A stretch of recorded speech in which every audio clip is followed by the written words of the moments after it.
Nepal police have swung into action with the arrest of a series of high-profile individuals connected with the Bhutanese refugee scam. The arrested individuals have admitted of collecting between 1 to 5 million rupees per person from many Nepalese by promising them safe passage to the US as Bhutanese refugees. The arrest made so far could just prove to be the proverbial tip of the iceberg, as the scam is likely to drag more high-profile government officials into the case. Good evening, I'm Sarah Chitrakar and these are the headlines of the hour. President Ramchandra Paudel administers oath of office and secrecy to the 3 new ministers. Minister Gurung, Basnet and Minister Limbu all assume office today itself. Nepal police intensifies search for former Minister Top Bahadur Raimachi connected with the Bhutanese refugee scam. His son Sandeep Raimachi sentenced to 3-day judicial custody for investigation. Ukraine President Volodymyr Zelensky says his Russian counterpart Putin must be produced before the International Criminal Court for war crimes. And Syria leaders Napoli could land the title tonight as they take on Udinese. A draw is enough for Napoli to lift the title after 33 years. Police are searching for former Minister for Energy Top Bahadur Raimachi for his alleged involvement in the Bhutanese refugee scam. Former Minister Raimachi's son, Sandeep Raimachi, who was arrested yesterday, has been brought to Kathmandu. Kathmandu District Court has issued a 3-day judicial custody for Sandeep Raimachi for required investigations. He was arrested from Butwal yesterday evening. Meanwhile, political leaders and government officials have been drawn into the fake Bhutanese refugee scam, as 8 individuals have been arrested for their involvement in the scam so far. Prime Minister Pushpa Kamal Dahal and CPN-UML chairperson KP Sharma Oli have held a parley today. UML chair KP Sharma Oli had reached the office of the Prime Minister and the Council of Ministers in Singadarbar to meet Prime Minister Dahal. The 2 leaders have met at a time when CPN-UML Secretary Top Bahadur Raimachi has been alleged of involvement in the fake Bhutanese refugee scam. Prime Minister Dahal has said that the meeting delved into topics including the upcoming budget and the government's policies and programs. Meanwhile, UML Chair Oli has said that the discussion delved into current political affairs and added that he also had drawn attention of the Prime Minister regarding allegations surrounding Raimachi. Nepal police have already arrested Raimachi's son Sandeep for his alleged involvement in the Bhutanese refugee scam. CPN Unified Socialist chairperson Madhav Kumar Nepal has said that those involved in the Bhutanese refugee scam case should be booked by law. Speaking with reporters in Dhangadi earlier today, Unified Socialist Chair Nepal said that nobody is above law and that all those involved in illegal practices must be brought under jurisdiction. Leader Nepal added that it was illegitimate on the part of the government to issue allowance to former Maoist fighters at a time when the country is reeling under economic crisis. Likewise, Leader Nepal said that he was in favor of including Rashtriya Swatantra Party in the government and had recommended the Prime Minister and the Congress President to urge RSP Chair Lamichhane to lend the party's support. 3 newly appointed ministers have been administered the oath of office and secrecy today. 3 new ministers appointed from Nepali Congress were administered their oath of office and secrecy by President Ramchandra Paudel at a special function held at the official residence of the President in Chital Niwas today.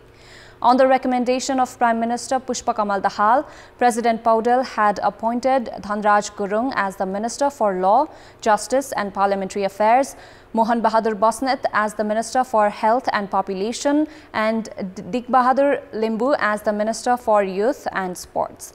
All 3 ministers have assumed their office today itself. Despite expanding the Council of Ministers for the 9th time, Prime Minister Dahal is yet to give a full shape to the government. Premier Dahal has kept the Ministry of Forest and Environment and the Ministry of Drinking Water with himself. Chief Minister of Gandaki Province, Surendra Raj Pandey of Nepali Congress has received the vote of confidence. Pandey, who was appointed on the 27th of May and was administered his oath a day later, received 35 votes in his favour as 22 provincial assembly members voted against him, while Rashtriya Prajatantra Party remained neutral. Pandey received 27 votes from his own party, Nepali Congress, 7 from CPN Maoist Centre, and lawmaker Rajiv Gurung, who was elected as an independent member to the Provincial Assembly, but later joined CPN Unified Socialist. While 22 Provincial Assembly members voted against Pandey, 2 members of Rashtriya Prajatantra Party remained neutral. Nepali Congress President Sharma Deva has been criticized at the meeting of the party's officials for recommending ministers without holding any consultations. General Secretaries of the party Gagan Thapa and Vishwa Prakash Sharma and Joint General Secretaries Badri Pandey and Jeevan Paryar expressed their dissatisfaction at today's meeting held at Deva's residence in Thumbarai. They criticized Deva for recommending ministers without even informing the party officials. Dhanraj Gurung, Mohan Bahadur Basnet and Dig Bahadur Limbu have been appointed the ministers following Deva's recommendation. Dispute has intensified in Nepali Congress after Deva recommended only 2 ministers from the other faction of the party, despite their demand for 3 ministerial portfolios. Meanwhile, Finance Minister Prakash Sharan Mahat had informed today's meeting about the progress regarding budget development. Today's meeting also discussed about giving a full shape to the developments, departments of the party, sister organizations and well-wishing entities before holding the Central Committee meeting. The officials are to continue discussions tomorrow.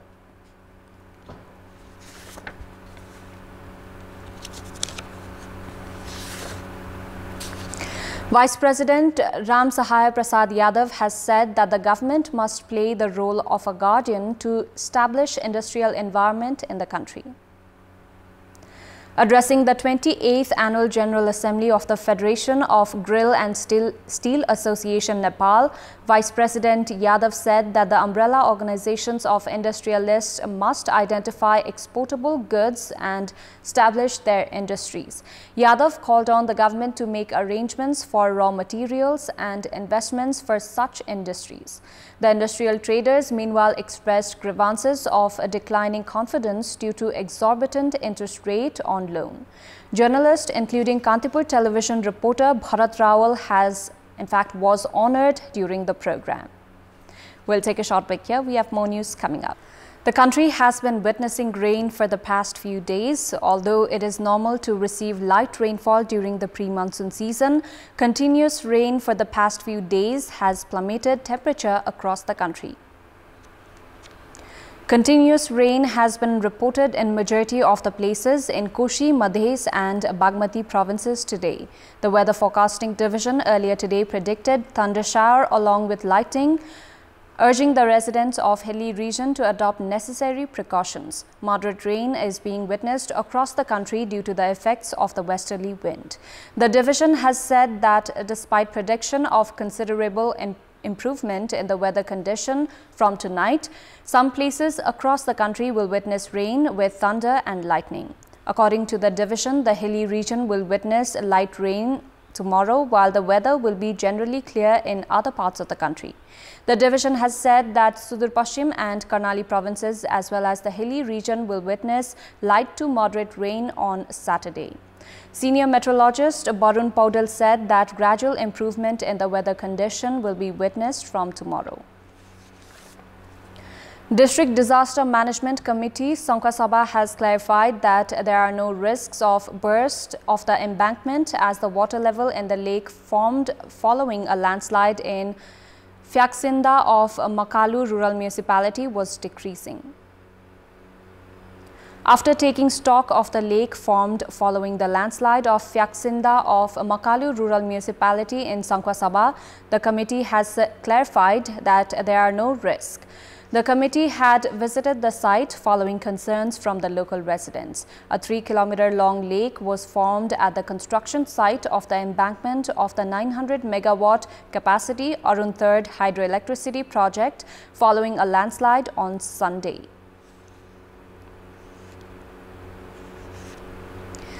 The public representatives have warned of holding demonstrations if the reconstruction works of the road section in Morang under the postal highway does not begin within a week.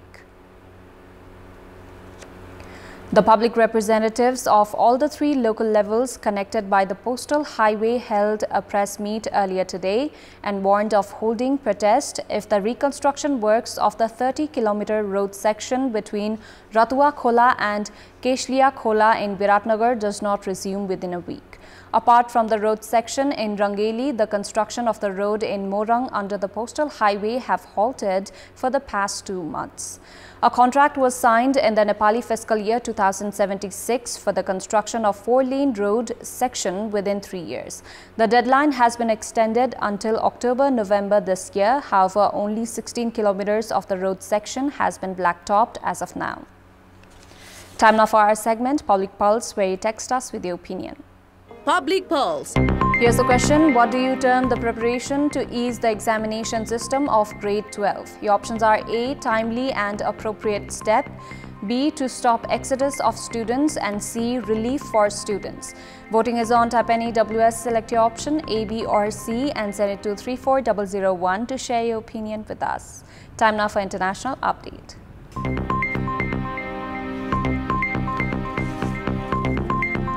Ukrainian President Volodymyr Zelensky has said that Russian President Vladimir Putin must be brought to justice for his war in Ukraine. Speaking at The Hague, the Ukrainian president called for the creation of a war crimes tribunal separate to the International Criminal Court.